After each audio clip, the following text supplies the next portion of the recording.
Steady increase in autism prevalence over the years, according to a recent study by JAMA, that's a medical journal. But it's not because of some of the controversial reasons you may have heard about. The journal says it is due to increased awareness and changes how it's screened and diagnosed.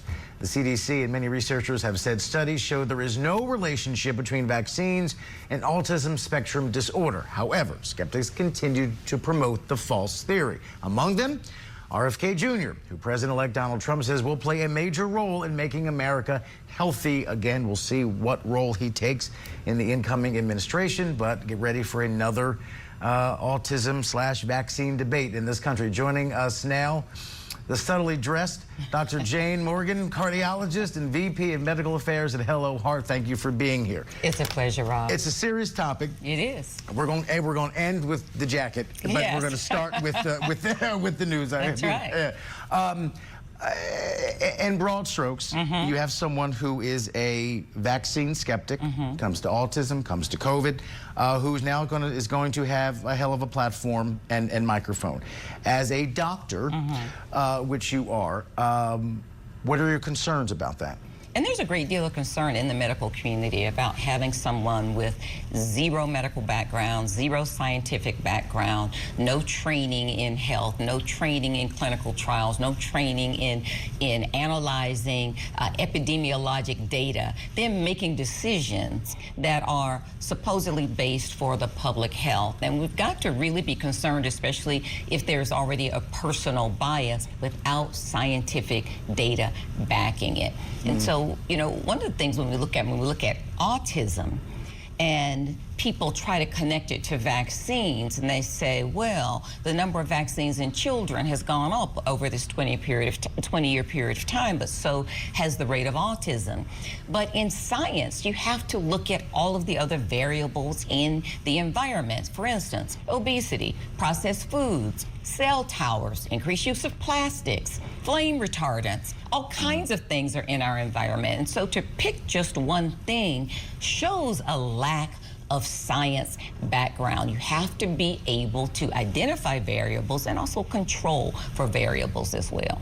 And one thing here, no matter what the ailment may be, the one thing I always hear in the medical community is that, or at least in the populace, I should say, is that it's being diagnosed more. It's not that there's more of it, it's being diagnosed more. Is that true with autism? How, in terms of looking back 30 years when this wasn't the topic it is today, what's changed really? Not only has it been diagnosed more, previously it was a diagnosis that we saw more prevalently in the white population. But now we see other populations, the black populations, Native Americans, Pacific Hawaiian Islanders also catching up. It's not because it was never in those populations, it's just starting to be diagnosed. And so what did people think it was? And what was it being looked at as or treated as? I think people didn't have access to health care. People also, you know, with racial bias, assume your behavior is different or that you have a lower level of intelligence. And so those types of things were never really diagnosed. And we see now there's more diagnosis of this in the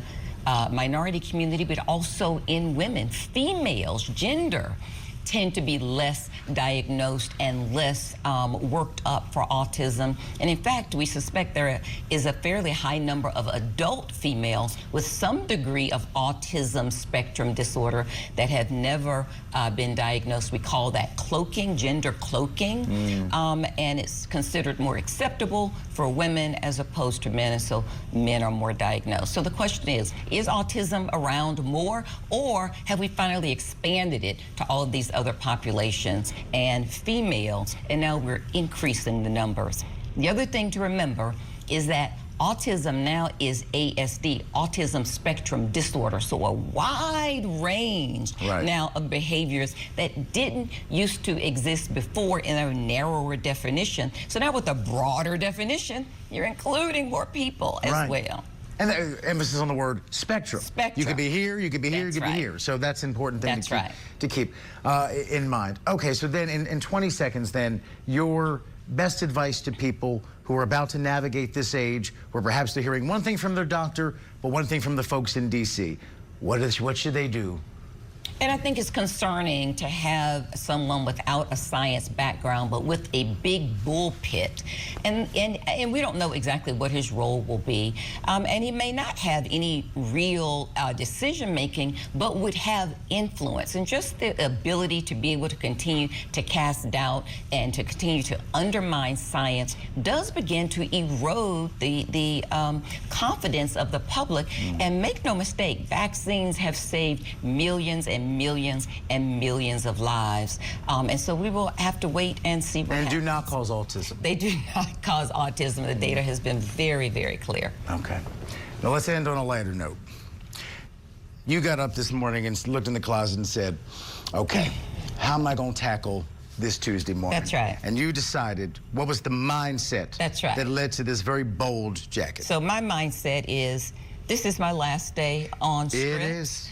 You all have done a fantastic job that everybody should go out with their head up high. Amen. Bring a little swag. Amen. We have nothing at all to have our heads down. Tell and so 'em. as I was thinking that, I looked in my closet and I said, this is the jacket to bring our swag, to show we're going out with our heads up. You guys have been a fantastic crew, and I've been here along with the journey. It has been my honor. Well, So, I billing to yellow. I don't know the exact numbers, but I bet you are, in the 3-year history of this show, probably the most frequent in-person guest we've had. You've been remarkably consistent and accommodating for us, and you do a lot of TV, but you've always been very loyal and reliable for us. So I will Yes. always appreciate that.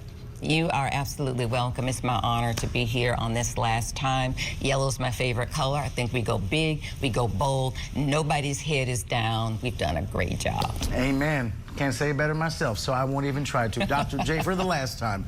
Dr. J. last Morty. time. Thank you, doctor. Appreciate Thank you. that. We will be back right after this.